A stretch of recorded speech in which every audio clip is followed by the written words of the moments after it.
बिस्मिल्लाहिर्रहमानिर्रहीम। अस्सलाम वालेकुम नाज़रीन, आप यूट्यूब चैनल देख रहे हैं। मैं इमरान ख़ान हूँ। नाज़रीन, सबसे पहले तो इमरान ख़ान साहब को एक मरतबा फिर पिम्स अस्पताल में ले जाया गया। रात गए जैसे कार्रवाई डालते हैं वैसे ही कार्रवाई डाली गई। उन्हें अस्पताल में पहुँचाया गया। उनकी आँख को तीसरी मरतबा इंजेक्शन लगाया गया क्योंकि 4 हफ़्ते मुकम्मल हो गए थे और 4 हफ़्ते के बाद उनको अस्पताल में लेकर आना था। ये चीज़ें काफ़ी नॉर्मलाइज़ हो चुकी हैं। इमरान खान साहब की कैद तन्हाई बहुत नॉर्मलाइज़ हो चुकी है। फैमिली से उनकी मुलाकातें ना करवाना बहुत नॉर्मलाइज़ हो चुका है। उनकी एक आंख का ज़ाया होना, उसकी ख़बरों को बाहर निकालना, चीज़ों को नॉर्मलाइज़ किया गया है। उनके डॉक्टरों तक रसाई ना देना, फैमिली को मेडिकल सहूलियात के हवाले से मुतमईन ना करना, ये चीज़ें बहुत नॉर्मलाइज़ कर दी गई हैं। कोई पॉलिटिकल बयान इमरान खान साहब का नहीं आता, उनकी ओपिनियन बाहर नहीं आती, हालांकि वो पाकिस्तान की सबसे बड़ी पॉलिटिकल पार्टी के लीडर हैं। जो सोर्सेज से इंफॉर्मेशन मिली वो सिर्फ ये है कि इमरान खान साहब काफ़ी हाई स्पिरिट में थे और उनकी बॉडी लैंग्वेज बड़ी पॉजिटिव थी। अब मेडिकल के हवाले से देखें, वहाँ पे बहुत सख्ती है। अब ये इतलात निकालने में चंद दिन लगेंगे तो सूरत सामने आ जाएगी कि इमरान खान साहब की हालत क्या है। इमरान खान साहब ने अपने बेटे से जब बात की तो वहाँ पे उनके बेटे ने एक ट्वीट किया और इमरान खान साहब के अपने अकाउंट से भी ट्वीट किया गया जो उनका स्टेटमेंट है। ले देकर जो इमरान खान साहब ने बयान दिया, मैं उर्दू ट्रांसलेशन आपको उसकी बता देता हूँ। इमरान खान साहब ने एक्चुअली जजों के बारे में कहा कि जो जजेज़ हैं उनको शर्म आनी चाहिए, अपने आप पर उन जजेज़ को शर्म आनी चाहिए। हमने बार बार हम उनके पास गए, अदलिया के पास, लेकिन उन्होंने अपनी रूहों को बेच दिया प्रिविलेजेस के लिए, यानी जो उन्हें मिली हुई है मुराद उनके लिए इन जजों ने अपना सौदा कर लिया। और इसके बाद उन्होंने कहा कि उन्होंने अपनी इंटेग्रिटी को भी बेच दिया। वो ये जानते हैं कि वो मुझे नहीं तोड़ सकते। ये इमरान खान साहब ने अपने मुखालिफिन के बारे में कहा जो उन्हें तोड़ना चाहते हैं। तो उन्होंने मेरी बीवी के ख़िलाफ़ भी इक़दाम शुरू कर दिए। वो ऐसी गैर इंसानी हरकत बुशरा बीबी के साथ कैसे कर सकते हैं? ये मुझे ब्लैकमेल करने के लिए किया जा रहा है। वो 24 घंटे अकेले में गुजारती हैं, यानी उन्हें कैद तन्हाई में रखा जाता है। बुशरा बीबी के बारे में बता रहे हैं।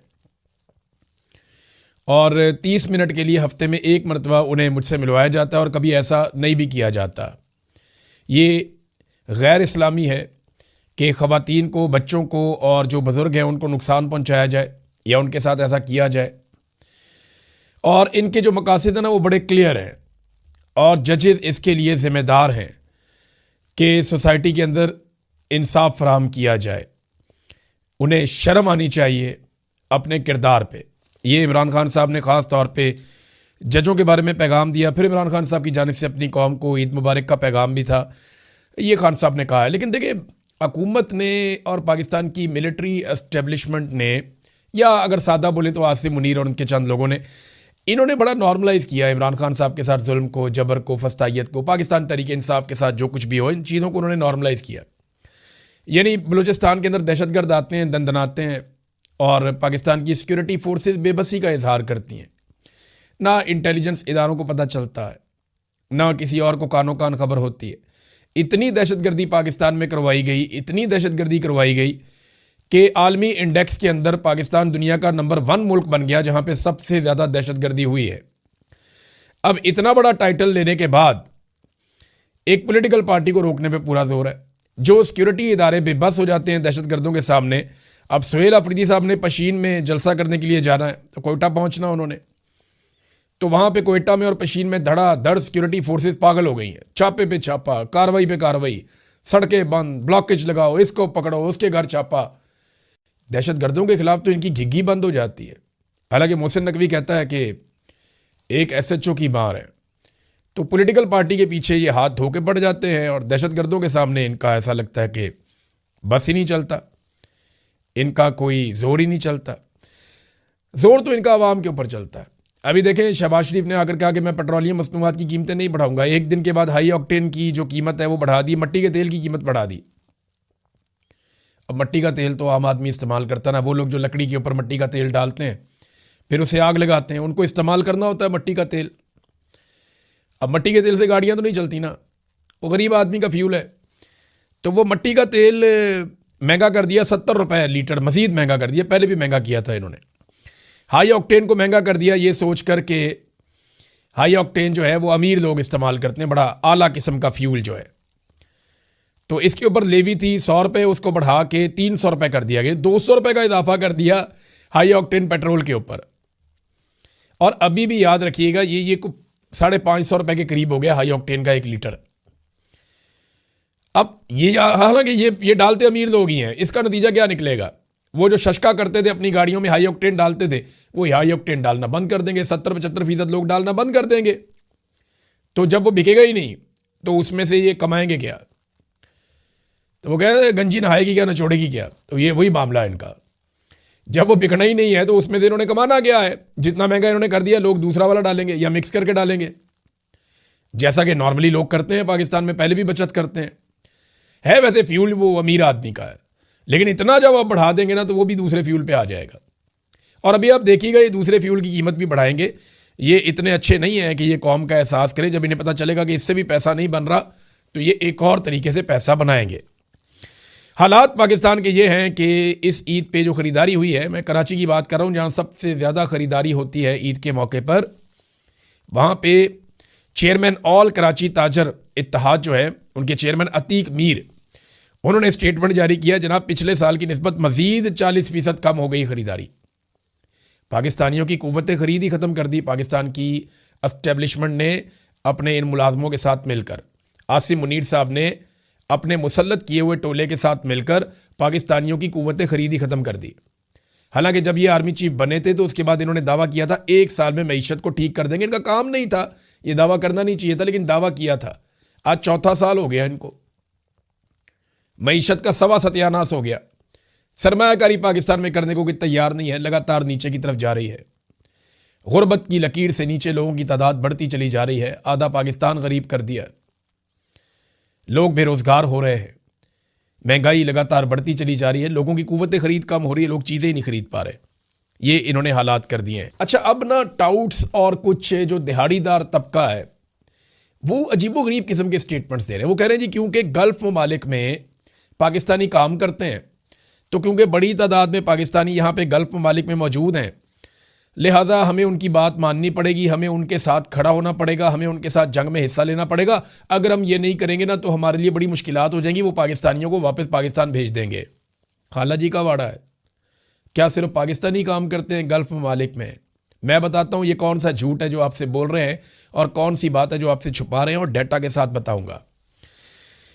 पहले ले लें सऊदी अरब को। सऊदी अरब में पाकिस्तानी कितने हैं जो काम करते हैं? 26,40,000।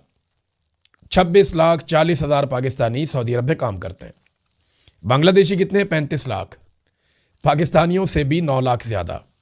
भारतीय कितने हैं? 26,50,000। पाकिस्तानियों से भी 10,000 ज़्यादा। यानी बांग्लादेशी और भारतीय पाकिस्तानियों से ज़्यादा सऊदी अरब में काम करते हैं। अब आ जाएं आप UAE, यानी दुबई, शारजा, अबू धाबी, रास अल खैमा, यही है ना UAE। यहां पे 15 लाख पाकिस्तानी काम करते हैं। बांग्लादेशी यहां पे भी 10 लाख हैं, बहुत बड़ी तादाद है। और भारतीय यहां पे सबसे ज्यादा हैं, 43,60,000। अब आ जाएं कतर में, तीसरा इंपॉर्टेंट मुल्क यही है ना जहां पाकिस्तानी ज्यादा हैं। तो कतर में 3 लाख पाकिस्तानी हैं, 4,25,000 बांग्लादेशी हैं, वहां पे भी ज्यादा हैं, और 6,91,000 लगभग 7 लाख के करीब इंडियंस हैं। अब सवाल ये पैदा होता है कि हमें ही क्यों कहा जाता है कि आके हमारी लड़ाई लड़ो? बांग्लादेश को यह डर क्यों नहीं है कि उनके लोगों को वापस भिजवा दिया जाएगा अगर उन्होंने गल्फ ममालिक के लिए लड़ाई ना लड़ी? तो भारत को क्यों नहीं कहा जाता कि आपके लोगों को निकाल देंगे अगर आपने अपनी फौज लाकर ईरान को ना मारा? तो हमें क्यों कहा जाता है? सवाल है ना। भारत तो देखें तेल भी ले रहा है ईरान से, बांग्लादेश के भी उन्होंने ऑयल टैंकर्स छोड़े हैं, तो फिर उनके खिलाफ क्यों नहीं होता, हमारे खिलाफ क्यों होता है? तो मैं आपको बताता हूं। भारत जो भी काम करता है ना गल्फ ममालिक के साथ नकद में करता है। पाकिस्तानी जो है ना वो भीख मांगते हैं, हमारे हुक्मरान जो है वो कटोरा लेके पहुंच जाते हैं, हमारे हुक्मरान जो है वो उधार में तेल लेते हैं, हमारे हुक्मरान जो है वो अपनी इंटरनल सियासत में उनकी मुदाखलत करवाते हैं। ये उनके जरिए से अमेरिका से रब्ता करते हैं और उनको पाकिस्तान की सियासत के अंदर बार बार दावत देते हैं और वहां से फायदे उठाते हैं, उनके जरिए से डीलें करके पाकिस्तान से बाहर भागते हैं। तो जब आप किसी को दावत देंगे कि वो आपके घर के अंदर आके आपके घर के मामलात को देखे, तो फिर वो भी आपसे एक्सपेक्ट करेगा कि आप भी उसके मुताबिक चलें। ये हमने खुद दावत दी है अपनी खुद मुख्तारी के ऊपर। हमारे भाई हैं, ब्रदर इस्लामी ममालिक हैं, हमारे सर आंखों पे हैं, लेकिन ये तरीक़ाकार नहीं होता इंटरनेशनल रिलेशंस का। बांग्लादेश को वो कुछ नहीं कह रहे, भारत को वो कुछ नहीं कह रहे, अफगानिस्तान को वो कुछ नहीं कह रहे, बाकी ममालिक को नहीं कह रहे। पाकिस्तान की क्यों मंजी ठुक जाती है कि जनाब आप आएंगे नहीं तो आपके बंदे निकाल देंगे, पाकिस्तानी सारे नहीं निकाल देंगे। पाकिस्तानी जो हैं वो बहुत बड़ा रोल प्ले करते हैं दुनिया में, जहाँ पे भी हैं काम करते हैं। अब मैं ये बातें कर रहा हूँ ना, मेरे ऊपर एक और गद्दारी का पर्चा दे देंगे ये। हालांकि मैं आपको एक चीज़ सुनाता हूँ यहाँ पे। अमेरिकी सहाफ़ी हैं जैक्सन, इन्होंने क्या लिखा, और अमेरिका के अंदर रहते हैं। इन्होंने लिखा कि victory for Iran is a victory for humanity, कि ईरान की जीत इंसानियत की जीत है। ये शख्स अमेरिकी सहाफ़ी अमेरिका में रहता है और इसकी फैमिली भी अमेरिका में रहती है। ना इसका कोई घर जलाएगा, ना इसके ऊपर कोई मुकदमा डालेगा, ना इसको जबरी तौर पे अमेरिकी फ़ौज लापता करेगी, ना पेंटागन की ISI जो है या उनकी जो CIA है वो इसको लापता करके टॉर्चर का निशाना बनाएगी, ना इससे अगवा बराए बयान करवाया जाएगा, ना इसके माँ बाप को हरासा किया जाएगा, ना इसके बच्चों का स्कूल जाते हुए पीछा किया जाएगा, ना इसकी बीवी को पिस्तौल दिखाए जाएंगे किसी बेशरम के हाथ के अंदर पकड़े हुए। तो ये सारे काम नहीं किए जाएंगे इसके साथ। ना इसकी छत के ऊपर ड्रोन उड़ाएंगे, ना इसके घरों को तबाह करेंगे, ना इसके घर के मीटर काटे जाएंगे, ना इसके खानदान के कारोबार बंद किए, कुछ भी नहीं होगा। आप देखें वो अमेरिका में रहता है, उसको कितनी आज़ादी है, उसने बात की है, वो सुपर पावर है, दुनिया की सबसे ताकतवर फौज है। अब पाकिस्तानी फौज तो अमेरिकी फौज के सामने कुछ नहीं है ना। अस्करी किबला हमारी फौज का पेंटागन है, उसको हमने कभी ना नहीं किया, वो इतने ताकतवर है। वो एक सहाफ़ी को कुछ नहीं कह पा रहे और हम यहाँ पे ज़रा सा कोई बोले उसको निशाने इबरत बना देते हैं। कोई भी हो, ईमान मज़ारी जैसी ह्यूमन राइट्स एक्टिविस्ट हमसे बर्दाश्त नहीं हुई, पकड़ के उसको भी जेल में डाल दिया। एक खातून है, प्रेग्नेंट है, कितनी जुल्म की बात है। वो सिर्फ बेसहारा का सहारा बनती है और क्या करती है, और तो उसने कुछ नहीं कहा था। नाज़रीन, ईरान ने कुछ चीज़ें बताई हैं। एक तो उन्होंने कहा कि अगर हम चाहते तो डेमुना का जो इनका एटमी प्लांट है या जो तनसीबात हैं इसराइल की, उन्हें हम मुकम्मल तौर पे तबाह कर सकते थे। ये बात उन्होंने की। जो जौहरी प्लांट है वहाँ पे इसराइल का डेमुना में, उसको मुकम्मल तौर पे तबाह कर सकते थे, लेकिन ये सिर्फ एक वार्निंग वाला मिसाइल था जो मारा गया है कुछ फासले पर। इसमें कोई नुकसान हुआ है इसराइल का, बहुत बड़े पैमाने पे हुआ है, बहुत सारे लोग वहाँ पे ज़ख्मी हुए, मारे गए, अस्पतालों में पहुँच गए, बड़ी तबाही हुई है। लेकिन ईरान ने कहा कि अगर हम चाहते तो जौहरी तनसीबात पे भी मार सकते थे, लेकिन अगर हमारी पुरअमन जौहरी तनसीबात पर दोबारा हमला किया गया तो डेबूना को तबाह कर दिया जाएगा। ये वार्निंग एक मरतबा फिर ईरान ने जारी कर दी है। नाज़रीन, आबनाए हुर्मुज़ को खुलवाने के लिए इस वक्त बड़े पैमाने पर कोशिशें शुरू हो गई हैं, और ये कोशिशें यूरोपीय यूनियन के नुमाइंदों की जानिब से की जा रही हैं। खलीजी ममालिक भी इसमें हिस्सा ले रहे हैं और बड़ी तेज़ी से अब कोशिश की जा रही है कि आबनाए हुर्मुज़ को लड़ाई की बजाय बातचीत से खुलवा दिया जाए। यूरोपीय यूनियन खारजा पॉलिसी चीफ जो है, उन्होंने ईरानी वज़ीर खारजा से रब्ता भी किया इस बारे में। तुर्की, कतर और जनूबी कोरिया के हम मनसूबों से भी इस पर बातचीत की गई है और सफारती हल तलाश करने की कोशिश की जा रही है। और ये भी कोशिश की जा रही है कि जो तवानाई के बुनियादी ढांचे हैं, जहाँ जहाँ पे तवानाई के सोर्सेज मौजूद हैं ईरान में या खलीजी ममालिक में, उनको बिल्कुल भी टारगेट ना किया जाए। लेकिन इसराइल ने और अमेरिका ने ये पहले किया है। अब इसके ऊपर जो जवाब है ना, वो बड़ा इंटरेस्टिंग है। जवाब आया है जनाब ईरान की जानिब से भी। सबसे पहले तो जो सदर का जवाब है वो ये है, वो कहते हैं आबनाए हुर्मुज़ सबके लिए खुली हुई है सवाए उनके जो हमारी सरजमीन की खिलाफ वर्जी करेंगे। यानी यहाँ से आप अपने जहाज़ ले जा सकते हैं। इन्होंने शर्त रखी हुई है कि आप वो करेंसी में पैसा दें और आप ले जाएं। अमेरिका क्योंकि हम पे हमला आवर है तो हम उसकी करेंसी में नहीं होने देंगे। एक तो इन्होंने ये भी शर्त रखी हुई है। तो कह रहे हैं सबके लिए खुला है, जो लेके जाना चाहता है ले जाते हैं यहाँ से, लेकिन शराइत के मुताबिक। जो हमारे खिलाफ हैं या हमारी सरजमीन पर हमले कर रहे हैं उनको हम ये सहूलत नहीं देंगे। इसके अलावा जो ईरानी वज़ीर ख़ारजा हैं, उन्होंने कहा जी आबनाए हुर्मुज़ की जो बंदिश है उसका ज़िम्मेदार ईरान नहीं है, उसका ज़िम्मेदार अमेरिका और इसराइल है। वो रिस्पॉन्सिबल हैं क्योंकि उन्होंने वादा खिलाफी की और हमारे साथ लड़ाई की है। अब अगर पावर प्लांट्स के ऊपर अटैक किए गए, यानी ये अमेरिका ने धमकी दी है ना कि अब वो अटैक कर देंगे। देखें, जो 48 घंटे उन्होंने दिए थे उसमें से लगभग 30 घंटे गुजर गए हैं, कोई 18-16 घंटे बाकी रह गए। अभी जब आप ये सुन रहे होंगे वीलॉग तो और टाइम गुजर गया होगा। तो लगातार वक्त गुजरता चला जा रहा है, गुजरता चला जा रहा है। तो अगले 12-14-18 घंटे में हमें इसकी डेवलपमेंट पता चलेगी कि डोनाल्ड ट्रंप जो है वो क्या करेगा 48 घंटे का अल्टीमेटम पूरा होने के बाद। तो धमकी तो दी थी कि पावर प्लांट जो है उनको तबाह किया जाएगा। तो ईरान ने आबना हुर्मुज़ को मुकम्मल तौर पे बंद करने का इंदिया दे दिया। अब जो चीज़ें ईरान करेगा इसके बाद वो ईरान ने पहले ही अनाउंस कर दी हैं। उन्होंने कहा कि अगर हमें दीवार के साथ लगाया गया या हमारी जौहरी तनसीबात या बिजली घरों के ऊपर अटैक किए गए तो हम जवाब कैसे देंगे। ब्रिगेडियर जनरल इब्राहिम जुल्फ़िकारी ने इसके ऊपर स्टेटमेंट जारी किया है, जो तर्जुमान है ईरान की अफवाज के फोर्सेस के। उन्होंने कहा जी कि हम वो नहीं थे जिन्होंने जंग शुरू की और अब भी हम जंग शुरू नहीं करेंगे, लेकिन अगर दुश्मन हमारे बिजली घरों को नुकसान पहुंचाता है तो हम अपने मुल्क और अपनी कौम के मफादात की खातिर दिफा के लिए जो कुछ भी ज़रूरी होगा वो करेंगे। नंबर 1, अब वो बता रहे हैं क्या क्या करेंगे। नंबर 1, आबना हुर्मुज़ को मुकम्मल तौर पे बंद कर दिया जाएगा और जब तक हमारे तबाहशुदा बिजली घर दोबारा तामीर नहीं हो जाते इसे फिर नहीं खोला जाएगा। ये तो बहुत बड़ी बात उन्होंने की। 2, सेहूनी रजीम के तमाम बिजली घर, तवानाई के ढांचे और इंफॉर्मेशन टेक्नोलॉजी को वसी पैमाने पर निशाना बनाया जाएगा, यानी इसराइल का तो बेड़ा गर्क कर देंगे वो कह रहे हैं। नंबर 3, खित्ते में अमरीकी शेयर होल्डर्स वाली तमाम इस तरह की कंपनियां मुकम्मल तौर पे तबाह कर दी जाएंगी, यानी जहां जहां पे अमेरिकन काम करते हैं उनके शेयर हैं, उनका पैसा है जिन जिन कंपनियों के अंदर, उनको हम तबाह कर देंगे। फिर 4, उन्होंने कहा जी कि अमरीकी अड्डों की मेज़बानी करने वाले इलाकाई ममालिक के बिजली घर हमारे जायज़ अहदाफ होंगे, यानी जो ममालिक, जिन ममालिक से अमेरिका अटैक करेगा हमारे ऊपर, उन ममालिक के जो बिजली घर है वो भी हमारा जायज़ हदफ होंगे, उनके ऊपर भी हम अटैक कर सकते हैं। ये जनाब ईरान की जानिब से वार्निंग जारी की गई।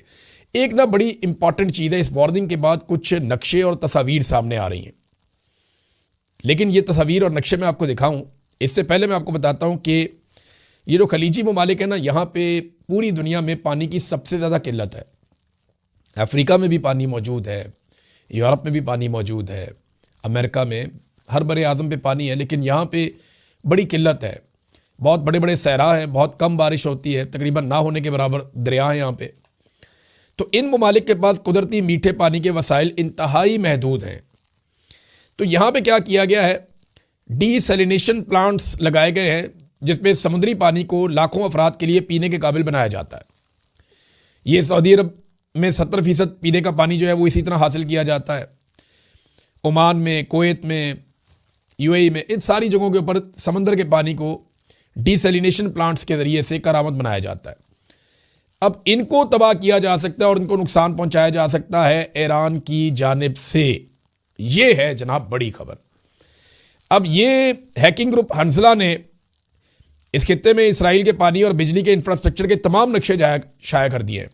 ये ना सिर्फ इन्होंने नक्शे जारी किए हैं बल्कि इन्होंने ये बताया कि कहाँ कहाँ पे कौन कौन सी साइट्स मौजूद हैं और ईरान ये जानता है कि किसको कैसे कहाँ टारगेट करना है। अब ये एक और जगह पे आप देखें, ये ईरान की जानिब से तस्वीर जारी की गई हैं कि ट्रंप ने ईरान के तवानाई और पानी के ढांचे पर हमला किया तो उर्दन, सऊदी अरब, कुवैत, मुत्तहिदा अरब अमारात, बहरीन और कतर में तवानाई और पानी के प्लांट्स मुमकिन हदफ हो सकते हैं, दावा किया जा रहा है। अभी ईरान की जानिब से हुकूमती सतह पे नहीं है, लेकिन ये तस्वीर अब हर तरफ गर्दिश कर रही है कि कौन कौन सी जगह कहाँ पे है जहाँ पे अटैक किया जा सकता है। नादरीन, इसके ऊपर ना लड़ाई जब से हुई है, मैं पहली मरतबा आपको अब मौक़िफ़ देने लगा हूँ हमास का। ये बड़ा इंपॉर्टेंट होगा हमास का मौक़िफ़, क्योंकि सबसे ज़्यादा जो मज़लूम है वो तो फ़लस्तीनी है जो गाज़ा के रहने वाले हैं, उनके साथ बहुत जुल्म हुआ। हालांकि अब इसराइल ये चाहता है मामला लेकर जाए यूनाइटेड नेशन में और वहाँ जाके ये कहा जाए जनाब ईरान जो है क्लस्टर बम मार रहा है जिसकी इजाज़त नहीं है, हालांकि इसराइल खुद फास्फोरस बम मार रहा है जिसकी बिल्कुल ही इजाज़त नहीं है। और जो यानी इंसानी हकूक़ की बात पूरी दुनिया में कोई भी कर सकता है, कोई भी पूरी दुनिया में इंसानी हकूक़ की बात कर सकता है, इसराइल नहीं कर सकता। जैसा कि पाकिस्तान में पाकिस्तान की मिलिट्री एस्टेब्लिशमेंट इंसानी हकूक़ की बात कभी भी नहीं कर सकती, जैसी उन्होंने तबाही फेरी है। जैसा कि नवाज शरीफ और जरदारी करप्शन के खिलाफ कभी भी बात नहीं कर सकते जो उन्होंने तबाही फेरी है, इसी तरह इसराइल इंसानी हकूक़ की बात नहीं कर सकता। तो हमास ने कहा कि ईरान पूरे मुस्लिम उम्मा के लिए दिफाई लाइन है। हमास की अस्करी शाख के तर्जुमान अबू उबैदा ने स्टेटमेंट जारी किया। उन्होंने कहा बयान देते हुए, हम इस्लामी इनकलाबी गार्ड्स कोर्स की ताकतवर मिसाइलों के हमले पर बेहद फ़ख्र महसूस करते हैं जो नए हरबों के ज़रिए दुश्मन की गहरी तरीन हदूद को निशाना बना रहे हैं। उन्होंने मज़ीद कहा कि यह रद्दअमल न सिर्फ ईरान के खिलाफ जारी अमरीकी और इसराइली जारहियत के जवाब में है बल्कि गजा में जारी नस्लकुशी के पेश नज़र भी है।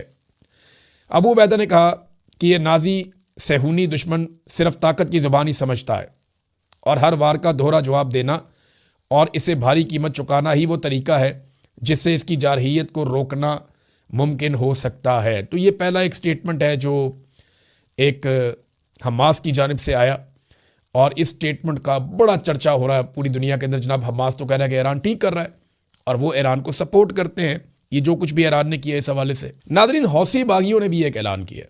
उन्होंने कहा जी कि जो भी मिसाइल जा रहे हैं इसराइल की जानिब, उन्हें सऊदी अरब, यूएई और उर्दन वो उन्हें इंटरसेप्ट करके रोके ना, उन्हें रास्ते में तबाह ना करें। अगर इसराइल की तरफ जाने वाले मिसाइलों या हथियारों को या ड्रोन्स को रास्ते में रोका गया इन ममालिक की जानिब से, तो इन ममालिक को इसराइल का हिस्सा समझा जाएगा और फिर वैसा ही इनके साथ सलूक किया जाएगा। ये हौसियों ने कहा। ये बात ईरान ने भी शिकवा किया था कि हम मिसाइल इसराइल पे फेंकते हैं तो रास्ते में उर्दन, यूएई, सऊदी अरब ये उनको इंटरसेप्ट करके रोकते हैं और ये वहाँ जाने नहीं देते इसराइल की तरफ मिसाइल को। देखिए, वो सारा जो दिफाई निज़ाम है वो अमेरिका के ज़ेरे असर काम कर रहा था, अमेरिकन उसको ऑपरेट कर रहे थे, तो वो इसराइल की तरफ कभी भी मिसाइल नहीं जाने देंगे। ये बात ईरान को समझनी पड़ेगी। ये तो अरब ममालिक में लगे तो हुए थे सिस्टम, लेकिन हिफाजत तो एक्चुअली ये इसराइल की कर रहे थे। नादरीन, आखिर में मैं एक चीज़ अर्ज़ करना चाहता हूँ कि आज खैबर पख्तूनख्वा में 10 लाख पौधे लगाने का दावा किया गया कि वो लगाएंगे, सरकारी वसाइल से वो लगा रहे हैं मुख्तलिफ़ जगहों पर। मेरी हर पाकिस्तानी से गुजारिश है कि ये मौसम बहार है, अभी चल रहा है, हमारे पास थोड़ा सा टाइम बाकी है, रमज़ान गुजर गए, तो आप सारे पौधे लगाएं। चाहे आप पंजाब में रहते हैं, चाहे आप खैबर पख्तूनख्वा में रहते हैं, सिंध में, बलूचिस्तान में, आप पौधे लगाएं, जितने हो सकते हैं पौधे लगाएं। आज़ाद कश्मीर में भी लगाएं। वजह यह है कि हमारा जो पाकिस्तान में सबसे बड़ा मसला है वो क्लाइमेट चेंज का है आज भी मेरी नज़र में। ये सियासी मामलात भी इंशाअल्लाह एक दिन आएगा हल हो जाएंगे, माशी मामलात भी एक दिन आएगा हल हो जाएंगे। आप हर चीज़ से निकल आएंगे क्योंकि हर चीज़ का सलूशन तो 4-5 साल में निकल सकता है, लेकिन क्लाइमेट चेंज का सलूशन निकालते निकालते आपको 2-3 दहाइयाँ लग सकती हैं। ये सबसे ज़्यादा कम्प्लेक्स मसला है जिसमें हम फंसे हुए हैं। लिहाजा हर पाकिस्तानी से मेरी गुजारिश है कि वो अपना किरदार अदा करें। ये बहुत लंबा मामला है और बहुत दूर तक इस पर काम करने की ज़रूरत है। हुकूमतों को होश करने की ज़रूरत है, लेकिन उनकी तवज्जो ही नहीं है, अय्याशियों से उनको फुर्सत ही नहीं है। अब तक के लिए इतने ही। अपना ख्याल रखिएगा, अपने चैनल का भी। अल्लाह हाफ़िज़।